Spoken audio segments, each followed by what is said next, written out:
प्रसीद प्रसीद मातः जगतोऽखिलस्य प्रसीद विश्वेश्वरि पाहि विश्वं त्वमीश्वरी देवी चराचरस्य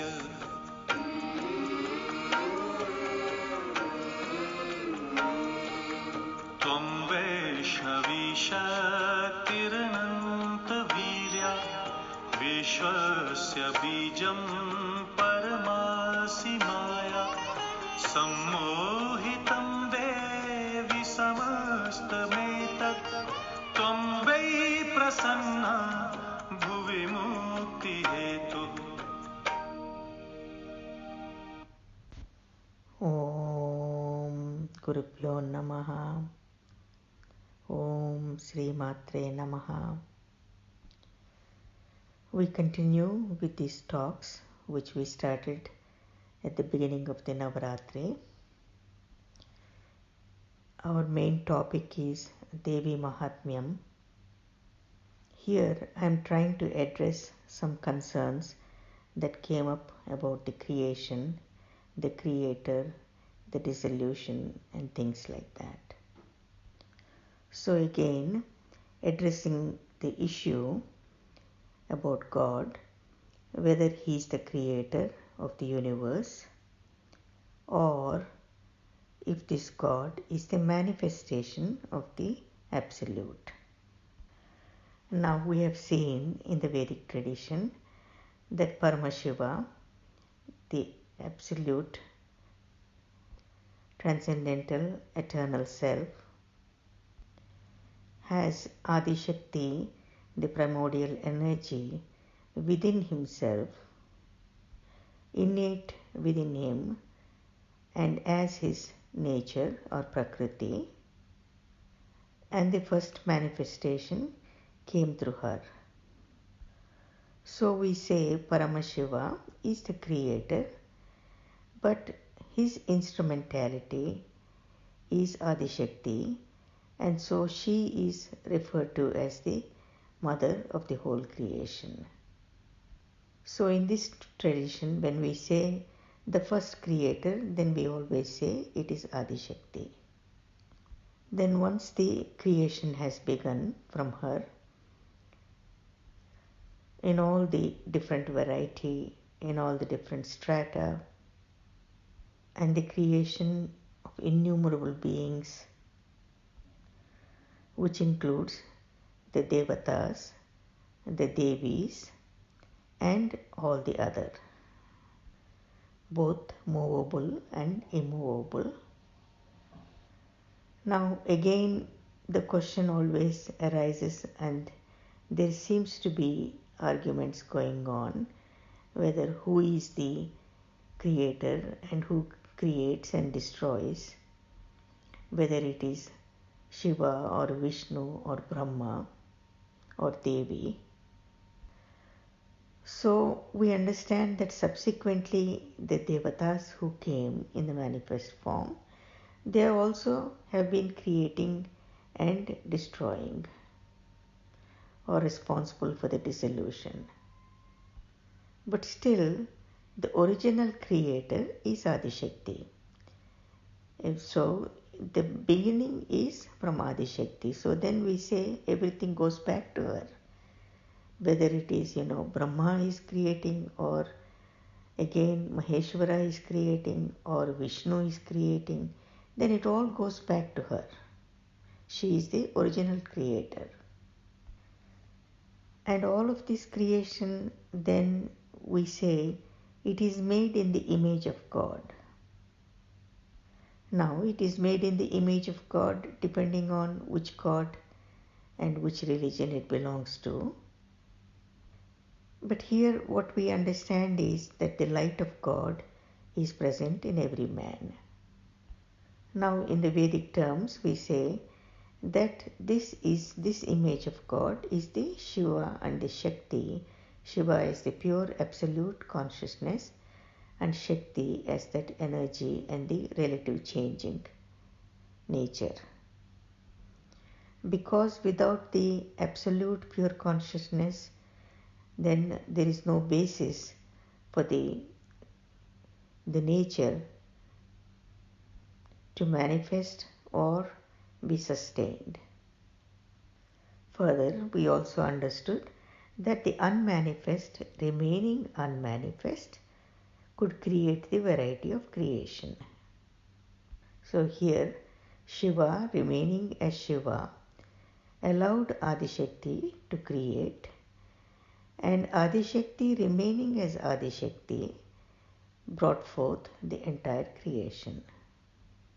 And now we begin to see that Vishnu remains as Vishnu and brings forth the creation, and Brahma remains as the Brahma and brings forth further creation. And the further manifestations of Shakti, the Devi, also remains as Devi and brings forth more and more creation, whether it is Durgamba, whether it is Mahakali, Mahalakshmi or Mahasaraswati, etc. And so is it with the manifest form of Shiva and Ganapati. They all are able to create and also bring the destruction and the sustenance and help with the evolution. So again, the original creator remains as Adishakti, because that's where the first manifestation and came through. Since the individuals are also referred to as Atma or the Self, then we have to further say that when the unmanifest remaining unmanifest could create the variety of creation, then this is the capability of Atma of everyone. So this is the creative intelligence and creative capability of everyone who is the Self alone. Now let us take a look into the modern theories of evolution proposed by Darwin. He laid out life which is lesser evolved and life which is more evolved and more evolved. And this is actually in line with the thought of evolution.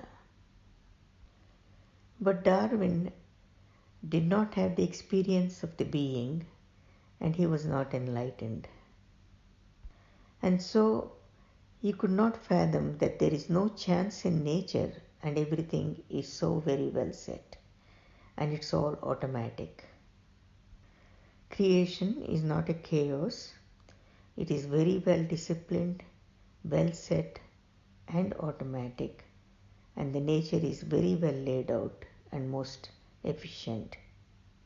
So there are these innumerable natural laws, or we call it Prakriti Dharma, which bring about this sustenance and the evolution and further creation. There is so much of orderliness in creation, and when the species have to change according to certain laws, then that will happen. If the species don't change and remain in that as a particular animal or a bird, they don't change, then that also is happening according to certain laws. So all change of species at all levels, in all strata, happens only in accordance with the Prakriti Dharma. So what was missing with Darwin was the element of the consciousness. And this element of these natural laws, the Prakriti Dharmas, and the element of the karma, and the mind with its impressions. Now here, as we are discussing about the Madhukaitava Vadha, then one wants to know, why some people are like asuras, very destructive, and some are like rakshasas and very demonic and violent like cruel animals. So here the explanation is that people who are coming directly from the animal kingdom to the human race are different species.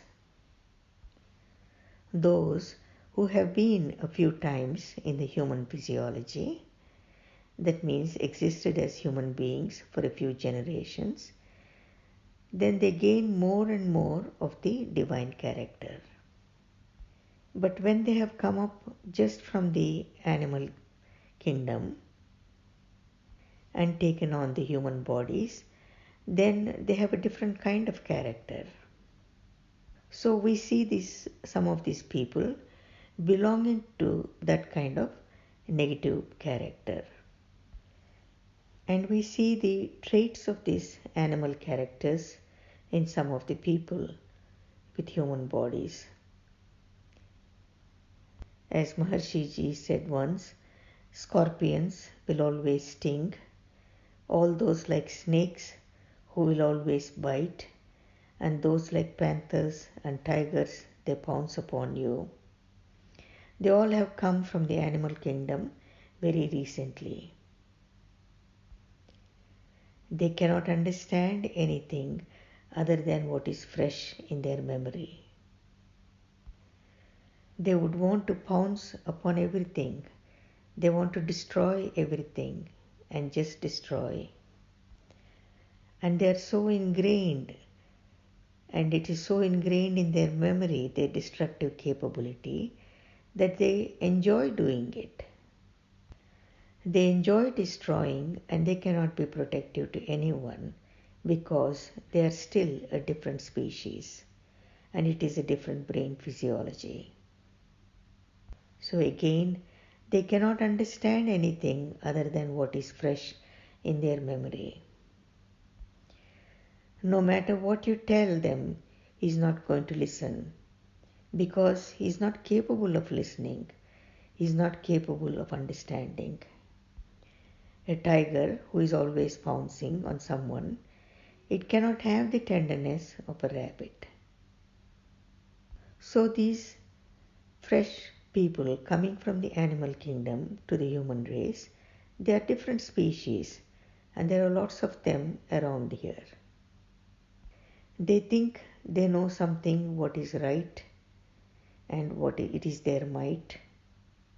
They think they are very brave and they are very clever, and they find the logic to destroy and the logic to kill. So any amount of advice to these people will not help. Any amount of speaking and trying to change these people sometimes will not help. And hoping that these people will change and will do something good becomes a mirage.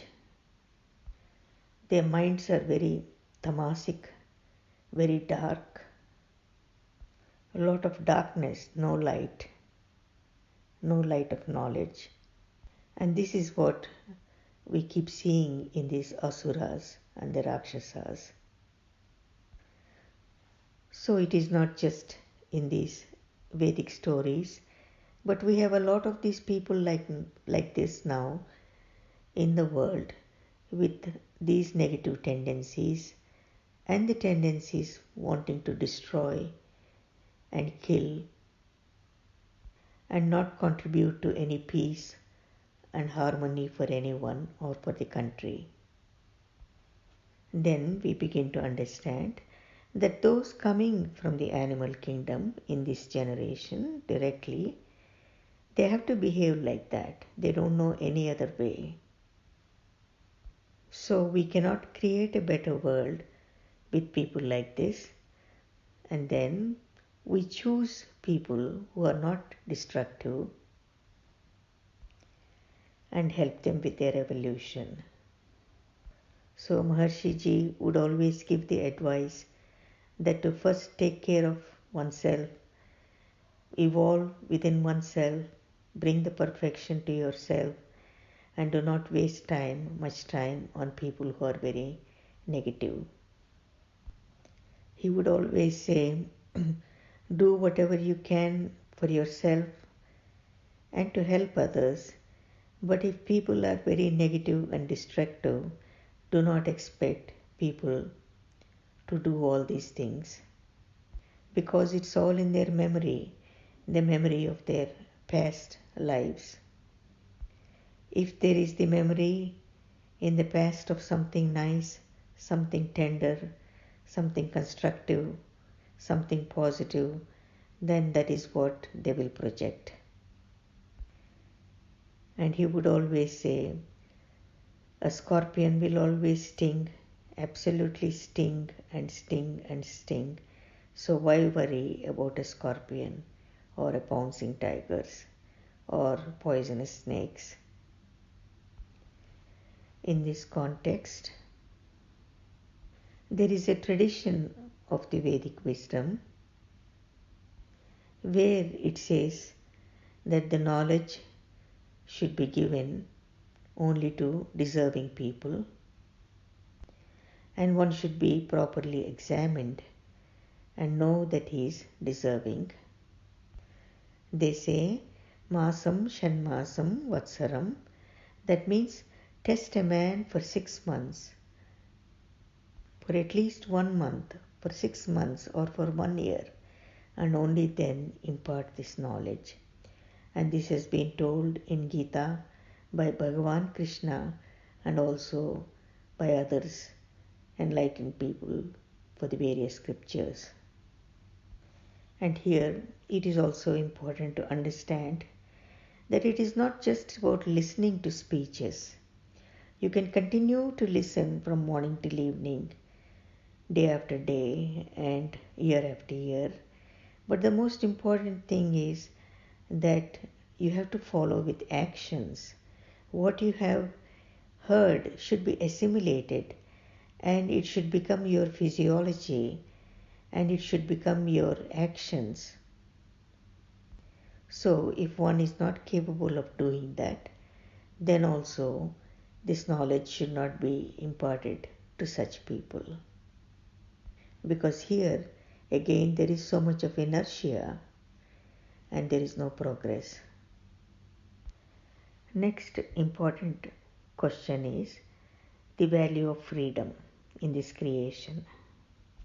When all of this creation and this variety of the creation came along, then the cosmic intelligence, which we call it as Adi Shakti, could not create anything which is not more and more evolved. And naturally, when something is being created which is more and more evolved, then there is the ability to gain more knowledge, there is ability to have greater power, and there is the ability to have greatest freedom. And besides, the cosmic intelligence is the absolute bliss in its form. And this cosmic intelligence, the all-pervading, and which is omnipresent, is also available to the whole of creation. And even though this bliss is omnipresent, in and out, because of this freedom, then one chooses either to live that life with bliss or not to live with bliss. So one has the ability to choose whether one wants a path of evolution or one does not want the path of evolution and goes on the path of destruction. And because of this freedom that has been given in the creation, in the process of creation, then one thinks one can do what one likes, and one can be self-destructive or destroy everything around for everyone and the environment. So some freedom of action is there for everything that came into the creation, but for the human being with this nervous system, then there has been enormous amount of freedom of action. The whole system of the cosmic intelligence is to continue in this upward direction of evolution in a very systematic way, always upward, upward, higher life, higher consciousness, more evolved, more happiness. But somewhere man forgets his ways of life. He forgets that there is being inside, the self inside, and he forgets that he is the infinite energy and intelligence. So having forgotten that he is the being or the self inside, then he keeps running out for everything, for happiness, for knowledge, for whatever he thinks he wants to achieve, he keeps going out. And this then becomes the deplorable state of human intelligence. So when an individual doesn't tune himself with the cosmic intelligence, or is not aligned to the natural laws and the dharma, and he doesn't understand that he is the self, then he continuously keeps scratching his head, what to do, what next to do, how to do it. And the life seems to be up against the nature, against the natural laws, and not aligned with this cosmic intelligence. So if one is in the evolutionary path, and if one is meditating regularly and living a dharmic life, maintaining the aligned to the natural laws, and developing the higher states of consciousness, then naturally the life will have the nature's support, and then the human intelligence will become cosmic intelligence, and life progresses in a smooth way because the whole setup of cosmic intelligence is very automatic. So some will be confused, they will be ignorant, but they may not be like asuric, so demonic and so destructive, and these people can be helped. So for these, at some point a guru happens, because someone comes and says, that what you are looking for is inside. You can experience it, and you can accomplish what you want, and you don't have to suffer. Then the life takes a U-turn, and life becomes more fully developed, and one understands that one can live with the full potential. So I will end here, and then when you're listening to the story of the Madhukaitabham and also Mahishasura and all, now you will be able to understand why one's nature is like this, why they will not change, and why they had to be destroyed by Devi, because they were not just causing destruction to themselves and to a small area, but they were they were causing the disturbance in all the worlds. And then they were not aligned to dharma, opposed to the Vedas and these Prakriti dharmas and the Devatas, which were upholding all these natural laws. So they were a threat to the world, to the cosmos, and to this knowledge. It's not just the Devatas, they wanted to destroy everyone who represented this knowledge and who practiced this knowledge, or who were the great sadhakas, the seekers, the great rishis and sages, the pandits, because they could not conquer their ego and conquer their inner enemies, and develop into the higher states of consciousness where they could understand that they are the self alone. Because when one develops the higher states of consciousness and when one is enlightened, then you know this whole connection with everything that is there, with everyone that is there, and you see that nothing is separate from you and you are the one self of all. So here, what is needed is not just gaining the powers and the siddhis, but gaining this inner knowledge of the Atma or the Brahma Vidya.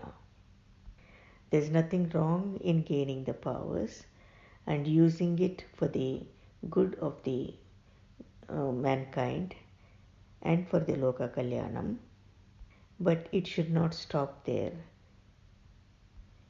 Enlightenment is more important, and then once enlightenment is gained, then all these powers are at one's hand. If you want to use it or don't want to use it, it's up to you. And this is why the greatest miracle in life, the greatest gift in life is knowing yourself and being enlightened. So I stop here. Jai Gurudev. Om Sri Matre Namaha. Loka Samasta Sukhino Bhavantu.